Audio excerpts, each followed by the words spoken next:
किसान भाइयों, इस समय पर सोयाबीन की फसल में फलियां बनना शुरू हो चुकी है। जब सोयाबीन में फलियां बनना शुरू होती है, यह सोयाबीन की फसल का आखिरी समय होता है। अगर आप सोयाबीन की फसल से अधिक उपज उत्पादन लेना चाहते हैं, तो जब सोयाबीन में फलियां बनना शुरू हो जाती है, इस समय कुछ ऐसी गलतियां हैं जिनको आपको नहीं करना है।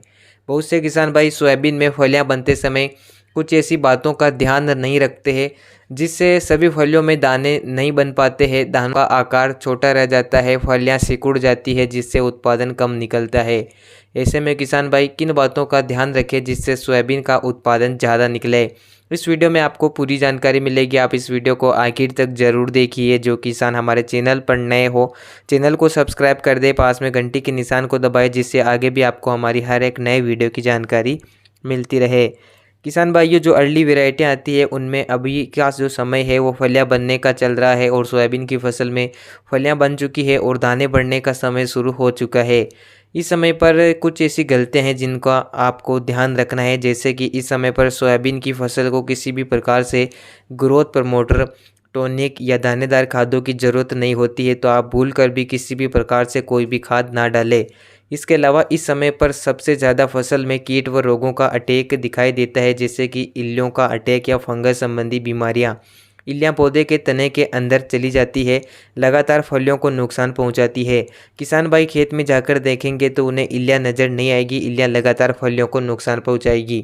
इल्लियों को कंट्रोल करने के लिए आप कीटनाशक का प्रयोग कर सकते हैं, लेकिन बहुत से किसान भाई क्या करते हैं कि हल्के फुल्के कीटनाशक का प्रयोग कर लेते हैं। किसान भाइयों, इस समय पर जो सोयाबीन की फसल होती है वो गुच्छेनुमा हो जाती है, जिस कारण से अगर आप हल्के टेक्निकल वाले कीटनाशक का प्रयोग करेंगे तो आपको 100% रिजल्ट नहीं मिल पाएगा।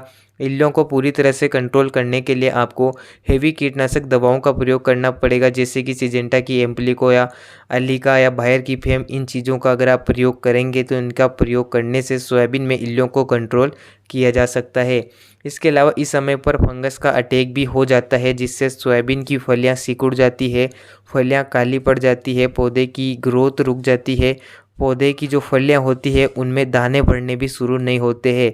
ये सभी फंगस के लक्षण होते हैं। फंगस को कंट्रोल करने के लिए आप टेबुकोनाजोल या सल्फर युक्त फंगीसाइड का प्रयोग कर सकते हैं, या इसके अलावा हेवी टेक्निकल वाली फंगीसाइड का प्रयोग आप कर सकते हैं। अब बात आती है खादों की, तो इस समय पर आप एनपीके 05234 या 0050 का प्रयोग करें। किसान भाइयों, इन खादों के साथ आप बोरोन का प्रयोग जरूर करें। बोरोन एक प्रकार का सूक्ष्म पोषक तत्व है जो सोयाबीन की फलियों में दानों का भराव अच्छे से करवाता है, दानों को मोटा, वजनदार, चमकीला बनाता है और दानों में तेल की मात्रा भी बढ़ाता है। आप चाहे तो एनपीके 05234 का प्रयोग कर रहे हैं तो उसके साथ बोरोन का प्रयोग कर सकते हैं, और अगर आपने एनपीके 05234 के साथ बोरोन का प्रयोग कर लिया है तो आप एनपीके 0050 के साथ बोरोन का प्रयोग ना करें। इन खादों का प्रयोग करने से सोयाबीन की फलियों में दाने अच्छे से भरते हैं, दाना मोटा, वजनदार और अच्छा आकर्षक माना जाता है, जिससे मंडी में रेट काफ़ी अच्छे मिलते हैं। किसान भाइयों, इस प्रकार से आप खादों का प्रयोग कर सकते हैं।